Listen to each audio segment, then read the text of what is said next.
ओम नमः शिवाय।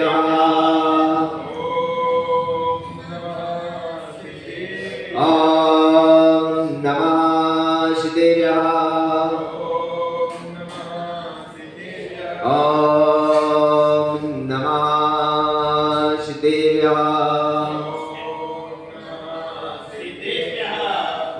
मंगलमय मंगले करण वे तेरा विज्ञान नमो ताहे जाते भय अरिहंतादि महा अरिहंतादि महा नमन चरण में करे रहे अनुनय से कर जो कदम कदम बढ़ते चले मोक्ष महल की ओर कदम कदम बढ़ते चले मोक्ष महल की ओर। वाले अनंतानंद सिद्ध परमेश्वरी भगवान की 1000 श्री आदि नाथ भगवान की 1000 श्री पार्श्वनाथ भगवान की 1000 श्री महावीर भगवान की आचार्य गुरु श्री विराट सागर जी महामुनिराज की आचार्य गुरु श्री विशेष सागर जी महामुनिराज की एक काम नौ करोड़ मुनि महाराज की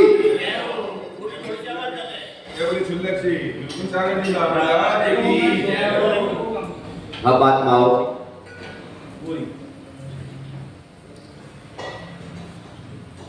यहाँ पर आचार्य भगवान आपको बता रहे हैं रोज रोज प्रकरण चलता है और उस प्रकरण के अंदर में अपनी समझ में क्यों नहीं आ रहा, हमारे परिणामों में बदलाव क्यों नहीं आ रहा, हमारे में बदलाव क्यों नहीं आ रहा। अगर इतना तीव्र पुरुषार्थ होने पर भी अगर हमारे परिणाम नहीं बदल रहे हैं, अगर हमारे भाव नहीं बदल रहे हैं, तो समझ लेना कि पूरे वर्ष एक आस लगाता है एक पक्षी आस लगाता है एक पक्षी कि दाग पकेगी क्या तब मैं खाऊंगा, तब मैं आस लगाया थे दाग पकेगी तब मैं, और जैसे ही दाग पकने का समय आया और कंठ में रोग हो गया, क्या हो गया, कब रोग हो गया, जब दाग पकने का तो कंठ में रोग हो गया तो दाग भी नहीं खा पाया, क्या दाग भी। इसी प्रकार संसार में हम लोग उस सुख के लिए सारा जीवन लगाते हैं, बोलो उस सुख के लिए सारा जीवन लगाते हैं, और जब सुख प्राप्त करने का समय आ जाता है तभी हम चिन्हवाणी को छोड़ देते। क्या कर देते? जब हमारे सुख प्राप्त करने का समय आता है तो हम चिन्हवाणी को छोड़ देते हैं। बंधुओं, वस्त यही गलती हमारी अनादिकाल से हो रही है, अनादिकाल से गलती चल रही है, और आगे भी अगर अपन ने अपने आप में बदलाव नहीं किया, अपने आप में परिवर्तन नहीं किया,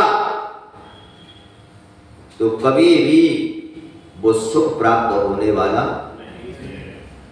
जिस सुख के लिए आप दिन रात भाग रहे, बताइए, मैं आपसे पूछ रहा हूं कि दिन रात आप पाप कर रहे हो, दिन रात आप झूठ पांचों पाप करके जो धनार्जन कर रहे हो, ये किसके लिए, इसके पीछे लॉजिक क्या है, बोलो, इसीलिए कर रहे हो ना, और वो मिल नहीं रहा, वो मिल नहीं रहा, क्यों?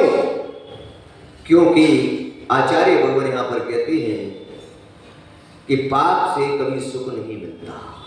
वैसे पाप से कभी सुख नहीं मिलता। अब अपन सवेरे से भागते हैं, कब से? सवेरे से भागते हैं, और वो भी भगवान के मंदिर में भी भगवान के मंदिर में भी तुम जो अभिषेक कर रहे हो ना, क्या कर रहे हो? अभिषेक। इनमें से मुझे लगता है एक आध दो व्यक्ति चाहे हो जो कर्तव्य मान के करते हो, नहीं बाकी सबने कहीं ना कहीं कोई नियम दे रखा है इसलिए अभिषेक। बोलो बोलो, तुमने कहीं ना कहीं कोई ना कोई गुरु ने तुमको नियम दे दिया, इसलिए क्या करें, फंस गए इसलिए हम। लेकिन कर्तव्य मान के अभिषेक बहुत बड़ा अंतर है, बहुत बड़ा अंतर है। जो अपने कर्तव्य मान के यहाँ पर कर्तव्य का पालन करेगा, क्या उसे कहीं पर भी किसी प्रकार की नियम की आवश्यकता नहीं पड़ेगी। लेकिन नियम तो बंधन है, क्या है? क्या है? बोलो बोलो, और क्या है? मजबूरी। मैंने 2 महीना का नियम ले लो, अब मैं क्या करूं? नहीं, मजबूरी जरूरी नहीं है। कर्तव्य करोगे, कर्तव्य करोगे तो मजबूरी नहीं है, क्या नहीं? तो वही तो बोल रहा हूं, कर्तव्य करोगे तो मजबूरी का सवाल ही नहीं है, क्योंकि कर्तव्य वाला व्यक्ति अपने स्वयं के भाव से किसे कर रहा है? स्वयं के कर रहा है ना, क्या मान के, क्या मेरा ये कर्तव्य है? क्या है? आप अपने बच्चों की कर्तव्य मान के पालन करते हो कि नहीं? बोलो, भाव से करते हो कि नहीं? करते हो ना? क्यों? क्योंकि वो तुम्हारा कर्तव्य है। लेकिन अगर तुम्हारे लिए अगर कोई बोल दे, गवर्नमेंट तुम्हारे लिए कानून बना दे, नहीं तुझे तो ये 10 बच्चों का पालन और करना है, तो कैसे करोगे? मजबूरी बस। बोलो बोलो, मजबूरी बस। फिर तो मजबूरी हो जाएगी। नहीं, भाव से करोगे ना? किससे करोगे? गवर्नमेंट ने आपको नियम दे दिया, कुछ नहीं, कानून का आदेश है, आपको 10 बच्चों का पालन, क्या करोगे? करोगे तो, लेकिन क्या करूं, करना तो नहीं चाहता, पर मेरी बहुत बड़ा अंतर है, क्या है? क्योंकि आचार्य भगवान हमेशा एक बात कहा करते थे कि आज तुम्हारे श्रावकों के कर्तव्य के लिए, इसके लिए श्रावकों कर्तव्य के लिए महाराज कहते थे कि आज हम मुनियों महाराजों को साधुओं को बोलना पड़ रहा है। लेकिन साधु होगा तो सिर्फ मुनि बनने का उपदेश देने का बात है, क्या आप तो मुनि बनने का उपदेश दो? किसका मुनि बनने का उपदेश बोलो। लेकिन आज तुमने अपने कर्तव्य छोड़ दिए, इसलिए साधुओं को बोलना बोलो। ये तो तुम्हारा कर्तव्य है, इसमें तो बोलने की आवश्यकता ही नहीं, क्या आवश्यकता है बोलो। इसी प्रकार आचार्य भगवान यहाँ पर कह रहे हैं कि वास्तव में क्या करना है, कितना बड़ा फल हुआ करता है, क्या? अब भगवान का जन्म कल्याण का क्या क्या रहा है? एक नहीं, कितने? जन्म कल्याण। मैं आपसे पूछ रहा हूं, तुम्हारे घर में तब तुम बेटे का जन्म दिवस मनाते, क्या मनाते? जन्म दिवस कितने ठाट से मनाते? बोलो बोलो।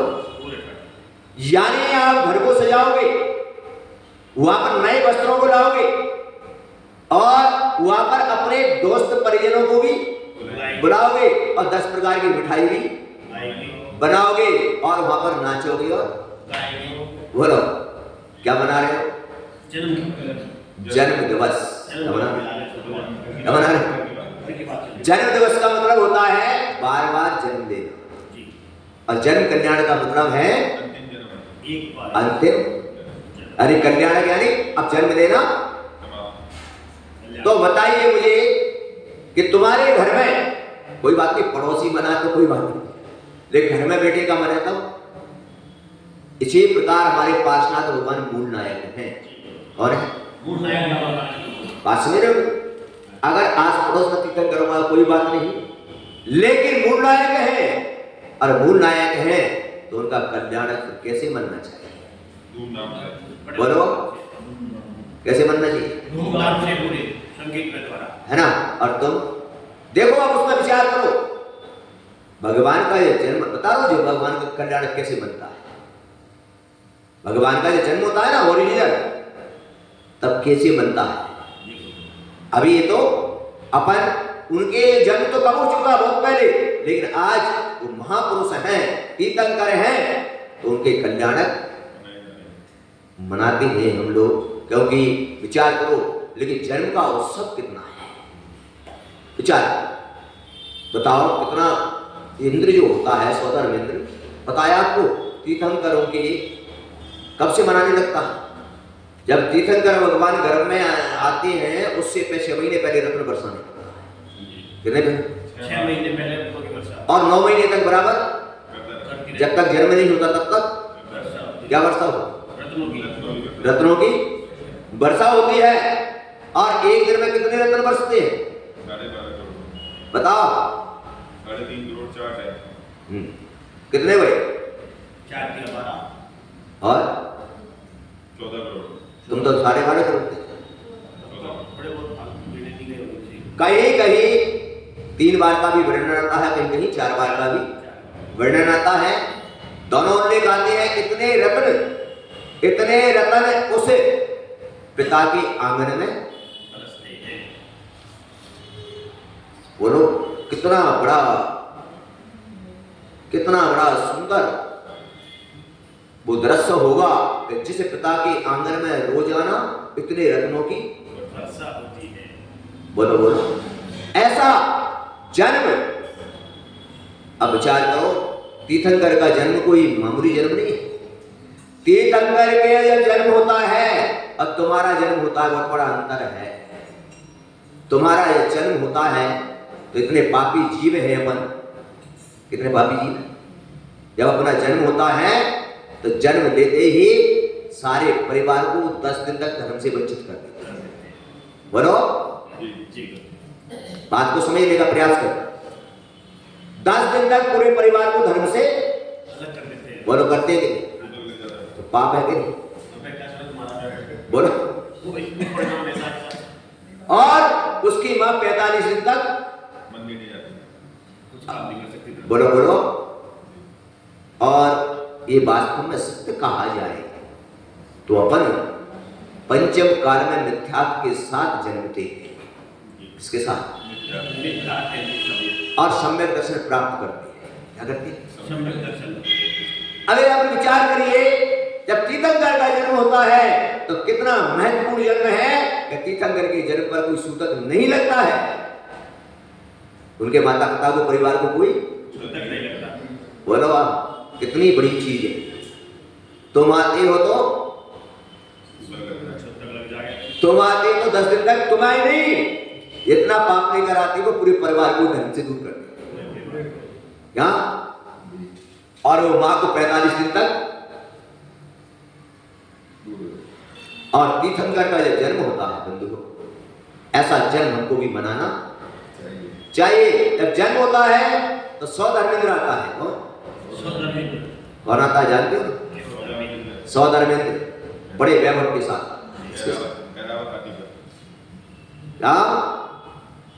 हाँ, वो तुम ज्ञानी हो, तुम्हें पता है, क्योंकि तुम्हें नाटक बहुत देखे हैं पंचकल्याण, इसलिए। अब तुम जानते हो ऐरावत हाथी, वो ऐरावत हाथी कौन होता है? देव होता है। कौन सा देव होता है? बालक नाम। बालक नाम। ये बालक नाम कोई देव तो आते नहीं, रूप धारण करके आता है। ये तो बाल नाम ही नहीं है ना, ये देव है। अच्छा, कितना बड़ा होता हुआ? ये गाएंगे कि तो बात थोड़ा ना था जब कितना बड़ा होता है? बात बताओ। ये क्यों? जय हो तुम, ज्ञान रखो तो पूरा रखो, है ना। वो हाथी हमारे यहाँ एक आवियोग जाति के देव होते हैं, जो क्रंच का रूप धारण, इसका हर किसी को आदेश नहीं है, वहां पर व्यवस्था बनी हुई है। अपने यहाँ जैसी व्यवस्था नहीं है तो कोई कुछ भी। और जब वो हाथी आता है, अब देखो वैभव, उस बालक को लेकर, इसको उस बालक को लेकर 100 धर्मेंद्र और उस हाथी पर बिठाकर पांडव शिला पर, है ना। अब पता उसका वैभव कितना है? जब वो हाथी जाता है तो इतना बड़ा रूप होता है और उसके ऊपर उसके दांत क्या इतने इतने बड़े, उसके कान 1,65,000 देवांगनाएं उस पर नृत्य करती हुई जाती है। मैं बता रहा हूं कैसे, माताओं सुनो कैसे कल्याण मनाई जाती है। और सारे देव वहां पर नृत्य करते हुए चले जा रहे हैं। और आपको विदित है, आप तो एक संगीतकार की बात कर रहे हो इसकी, जिसमें 2-4 बाजे बजती हैं। कितने बजते हैं संगीत? भगवान का जन्म कल्याण मनाते हैं तो 12.5 करोड़ बाजे बजते हैं। कितने? 12 करोड़ बाजा। अब बोलो कितना बड़ा देखो। ऐसे कल्याणक को मनाने के लिए सौधर्मेंद्र पांडव शिला पर पहुंचता है और वहां पर असंख्यात देव वहां पर क्षीर सागर से और भगवान का अभिषेक करते हैं और ईशान और सौधर्मेंद्र भगवान की दोनों तरफ बैठकर शांति धारा करते हैं। ऐसा वैभव एक जन्म का उत्सव है। क्या है? जन्म का उत्सव। और सारी नगरी देव सजा देते हैं। और तीर्थंकर जी बालक का जो पिता है वो किमिक्ष दान देता है, जिसको जो दान चाहिए बढ़ता है। ऐसा जन्म कल्याणक का, ऐसा हमारे तीर्थंकर जो होते हैं, ध्यान रखो, हमारे घर में तो हम नकल कर सकते हैं, अन्य कार्यों में कर सकते हैं, लेकिन तीर्थंकरों कोई जन्म की नकल नहीं। तीर्थंकरों की तो हकीकत जन्म कल्याणक मनाया जाता है, क्योंकि वो नकली होते ही मनाया जाता है। तो हमको भी ऐसा ही मनाना, क्या करना चाहिए? मनाना चाहिए। और मैं तो कहता हूं जितनी भी समाज है हमारी, मैं तो हर जगह जहां कल्याणक मनता है, मेरा तो सिस्टम होता है क्या कि रास्ते में गरीबों को तो बढ़ता ही है, अनाथ आश्रमों में बढ़ता है, वृद्ध आश्रमों में बढ़ता है, लेकिन मेरी तो समाज के अंदर में भी 4-4 लड्डू सारे घरों में भी बढ़ते हैं। क्या क्यों? भगवान का क्या होगा? जन्म क्या मना रहे? जन्म मना रहे हो। और जितनी भी माताएं हैं ये भी ध्यान कर रहे हैं कि अपनी अपनी देशों में भगवान का कल्याणक मनाने के लिए जहां देवांगनाएं लाखों की संख्या में जारी, ऐसा कल्याणक मनाने का ये सौभाग्य हमको प्राप्त हो रहा है, क्योंकि आपके पार्षनाथ मूल नायक कौन है? और मूल नायक का मतलब यही होता है कि जिस मंदिर में जो मूल नायक हो उनका उत्सव उसी प्रकार से मनाना चाहिए। ऐसा उत्सव से क्या हुआ? भगवान का कल्याणक जिस प्रकार सौधर्मेंद्र और अपनी सची रानी के साथ, इसके साथ वहां पर वो जन्म का महत्व देखिए आप, और आप भी ऐसा जन्म कल्याणक बना लो। सबसे प्रथम दर्शन सची इंद्राणी करती है। कौन करती है? इंद्राणियों। ये तो इतनी ठंड लगती है कि तो आवाज ही नहीं निकलती। और द्वितीय दर्शन सौधर्मेंद्र। कौन? दूसरा दर्शन कौन करता है? अब देखिए इसका महत्व। इंद्राणियों एक पंचकल्याणक जब करते हैं ना अपन लोग, तो पंचकल्याणक कभी नाटक मान के मत कर। क्या मान के? नाटक मान के नहीं। क्योंकि पंचकल्याणक एक ऐसी क्रिया है जो हकीकत क्रिया है। क्या है? हकीकत की क्रिया। तो उसको कभी नाटक में समझ। बाकी के सारे विधानों में जो अपन क्रिया करते हैं वो सब अपन एक नाटक करते हैं, लेकिन पंचकल्याण नाटक नहीं है। पंचकल्याण तो जैसा है वैसा ही है। भगवान के 5 कल्याणक हैं, वो उसमें मनाए जाते हैं, तो वो जैसा है ऐसा ही है। इसी प्रकार हमने उसी क्रिया के द्वारा इस प्रतिबिंब को प्रतिष्ठित किया है, और हमने जैसे भगवान थे वैसे ही भगवान मानकर इनको विराजमान किया है। तो यहाँ पर भी वैसा ही कल्याणक माना जाता है, जिस प्रकार का कल्याणक उनका जन्म के समय, ऐसे कल्याणक हमको यहाँ पर भी मनाना चाहिए। इससे क्या फायदा होगा? ये फायदा होगा कि अगर ऐसे भाव से और ऐसे ढंग से अगर हमने कल्याणक मना लिया और कहीं उसी समय हमारे परिणाम में शुद्ध हो गए, तो हो सकता है कि कहीं हमारा बंद हो गया तो हमारा भी अंतिम जन्म रह जाए, हमारा भी कितना बड़ा पुण्य मिल जाए। इसीलिए प्रथम दर्शन शशि इंद्राणी करती है, इसलिए शची इंद्राणी सोदर मित्र से पहले मोक्ष चली जाती है।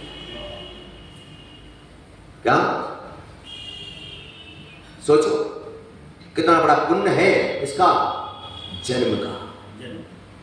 आप ऐसे जन्म को, मैं तो कहता हूं कि सारे ज्योति नगर तो क्या, सारे पूरे दिल्ली एनसीआर वाले जहां जहां पर मूल नायक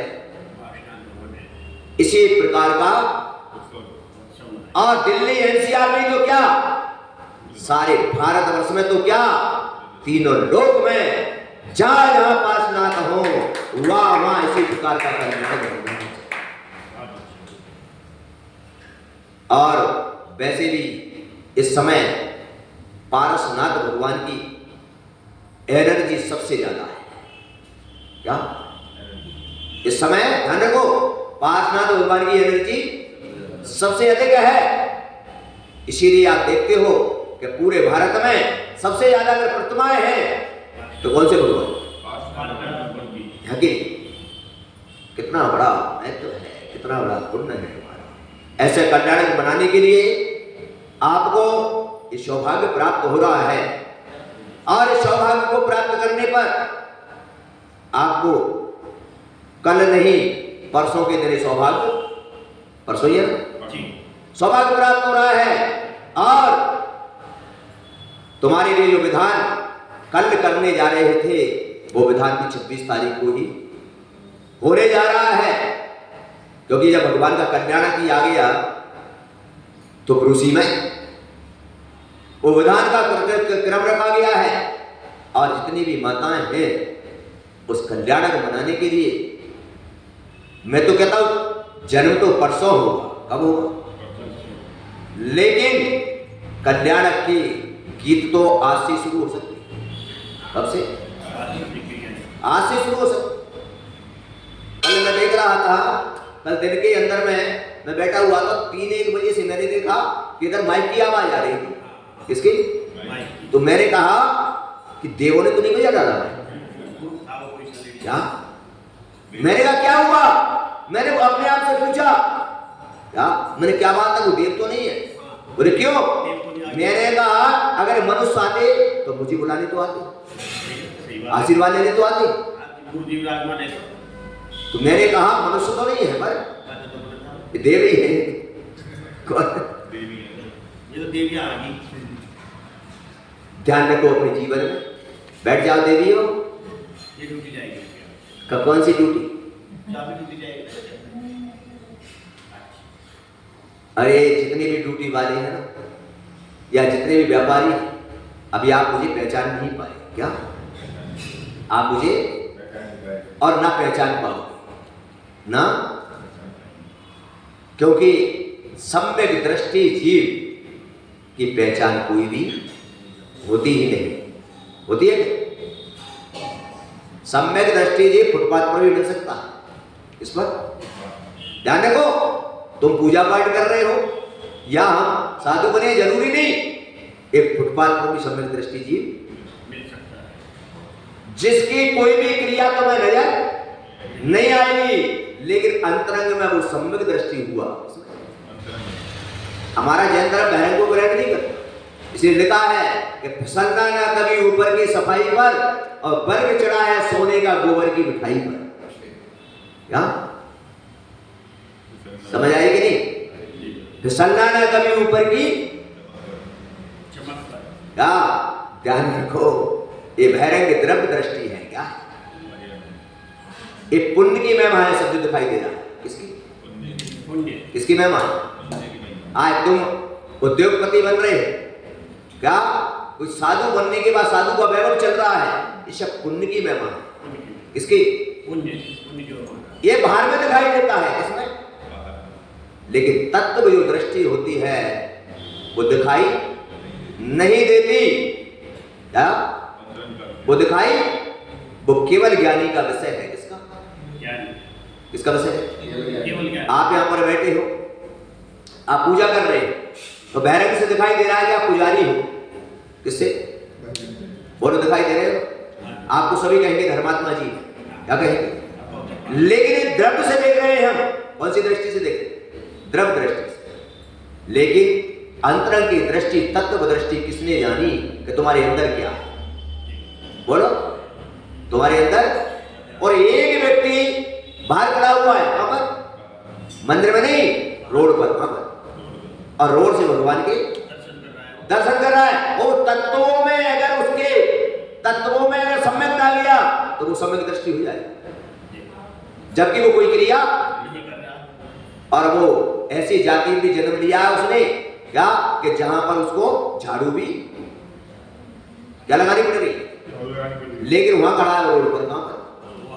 तो मंदिर में अभिषेक कर रहे हो और वो हाथ जोड़कर वहां से, और तत्वों में उसका सम्यक दर्शन है तो वो सम्यक दृष्टि हो जाए। और हम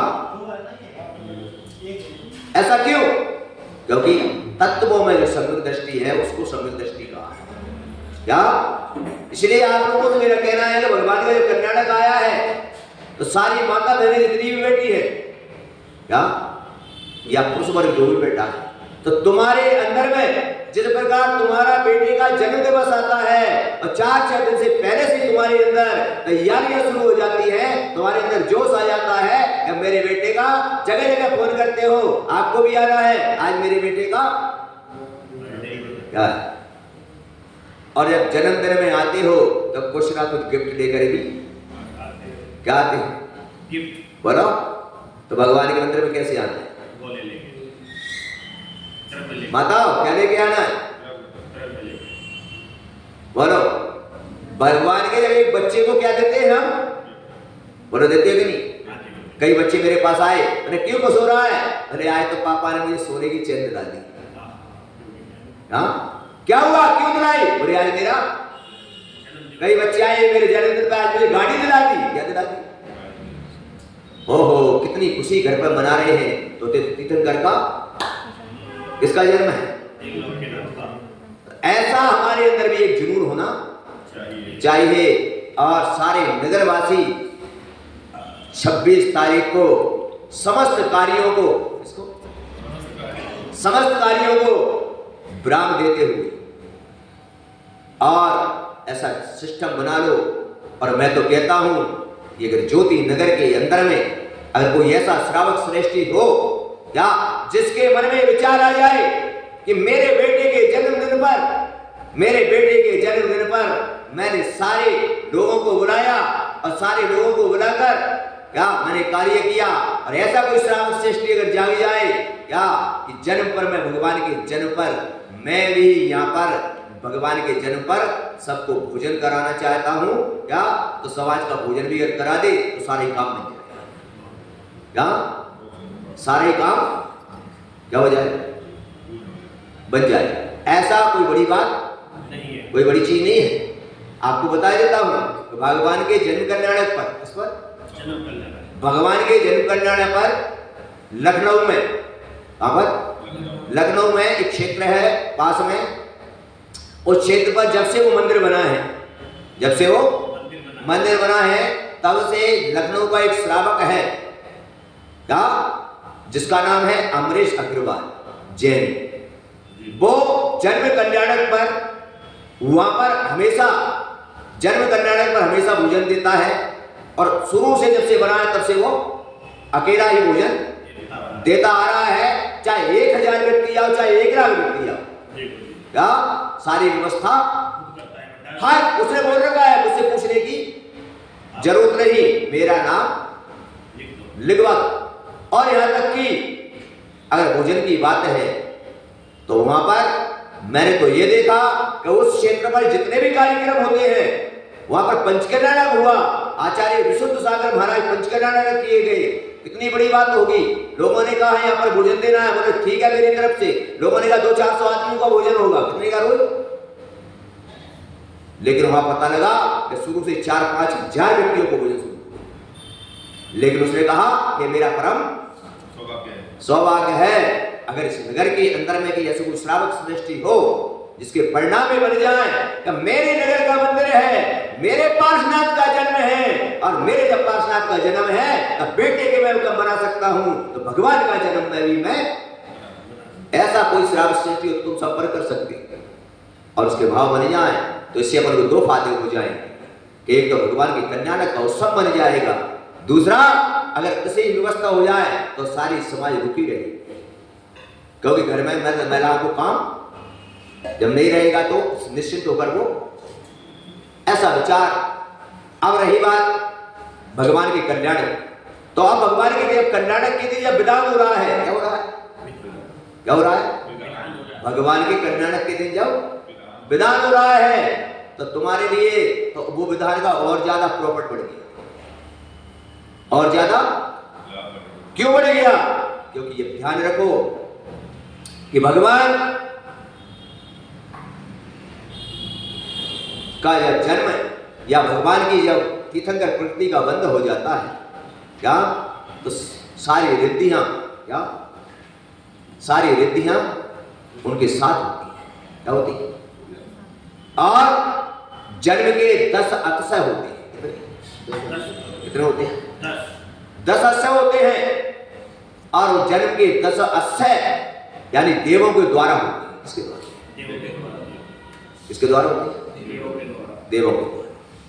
अब सोचो वो 10 अतिशय में कल जब हम विधान करेंगे भगवान के जन्म पर तो वो अतिशय हमारे उस श्री फल में प्रकट होंगे जिसे आप अतुल बल के धारी होंगे, क्या निरोगी काया होगी, क्या होगी, निरोगी काया होगी, क्या तीर्थंकर जैसा वज्र वृषभ नाराज जैसा सहन तुमको प्राप्त हो। क्या आपके अंदर में लाल खून है लेकिन तीर्थंकर का सफेद होता है, कैसा विचार करो। ऐसे अतिशय उसमें प्रवेश होंगे, और जब प्रवेश होंगे तो तुम्हारे घर में तो फिर पूछना ही। और भगवान के जन्म की विशेषता है कि भगवान का जन्म जब होता है तो जितने योजन तक उनकी वर्णनाएं जाती हैं, यहां तक कि नरक में भी सुख की प्राप्ति हो जाती है क्षण के लिए। और जब भगवान का जन्म होता है तो कोई गरीब नहीं रहता, कोई कोई कोई कोई बीमारी नहीं रहती, सब शुभेच्छित हो जाता है। तो ऐसे जन्म कल्याणक को हम मनाने यहाँ पर जा रहे हैं, और ऐसे जन्म कल्याणक को मनाकर हम जो कल्याण मंदिर जो विधान करेंगे, और कल्याण मंदिर विधान का पहले दिन ही मैंने तुमको बता दिया था कि कल्याण मंदिर स्त्रोत आचार्य कुबोध चंद्र स्वामी ने रचा, और उन्होंने धर्म की रक्षा की। जहां पर हमारी मंदिर मूर्तियां तोड़ी जा रही थी, जहां पर हमारे ऊपर अत्याचार किया जा रहा था, उस समय इस स्त्रोत के माध्यम से उन्होंने उस क्षेत्र पर जहां बैठे हुए थे वहां पर जब पहुंचे तो उन्होंने कहा, क्या बादशाह ने कहा कि मैं मंदिर नहीं तोड़ूंगा, आप एक खंबे में मूर्ति प्रकट करके दिखा दो। और उन्होंने स्त्रोत की रचना करते ही वहां पर 108 खंबे थे, और एक खंबे में पार्श्वनाथ भगवान की प्रतिमा प्रकट हो गई, और उसी दिन से हमारे धर्म की रक्षा हुआ। क्या हो गई? धर्म की रक्षा हो गई। और उसने भी वहां पर भगवान को प्रणाम किया, और उन्होंने कहा सच्चा धर्म है तो ये जैन धर्म है। इसी प्रकार जब पत्थर में भगवान की प्रतिमा प्रकट हो सकती है उस स्त्रोत के माध्यम से, तो मैं तुमसे पूछना चाहता हूं, क्या उस स्त्रोत के माध्यम से विधान पूजा करके, उस स्त्रोत का जाप करके, क्या तुम्हारी आत्मा भगवान प्रकट नहीं हो सकती क्या? अरे संसार के दुखों की बात को क्या कहें, तुम्हारी आत्मा में भगवान प्रकट हो जाएंगे, तो संसार के दुख तो फिर कोई बड़ी चीज है क्या? बोलो, संसार तो तुच्छ वस्तु है। क्या है? जो धर्म हमको परमात्मा बना सकता है, इस संसार की वस्तु तो तुच्छ है उसके आगे। क्या? लेकिन ऐसा सौभाग्य तुम्हें प्राप्त होने जा रहा है, और ऐसे सौभाग्य को प्राप्त करके आप लोग कहते हैं ना कि आषाढ़ का चूका किसान और डाल का चूका बंदर और धर्म का चूका श्रावक, ये कभी जीवन में सुख नहीं पा सकता। आषाढ़ में किसान ने बीज नहीं डाला तो क्या करेगा? पूरी साल क्या खाएगा फिर? और डाल का चूका बंदर, अगर डाल से बंदर चूक गया तो उसको जाति से अलग मरना ही पड़ता है, उसको कोई उपाय नहीं। और धर्म से ऐसे कल्याणक होते हैं, धर्म के विशेष कार्यों को छोड़ने वाला श्रावक कभी पुण्यार्जन नहीं कर पाता है। इसलिए आपको ध्यान रखना है। इसी के साथ आज यहीं पर वाणी को विराम देते हैं। शाम को 6:30 बजे फिर उपस्थित होना, और कल 10 अस्यों का वर्णन आपको बताएंगे। 10 अस्यों का वर्णन क्या आता है कल सुबह सुनने को मिलेगा आपको, और परसों तो कल्याणक है ही, फिर कोई दिक्कत नहीं। आप अपने भाव बनाएं। बड़ी पंच परमेष्ठी भगवान ने की जय। जिन वाणी के ज्ञान से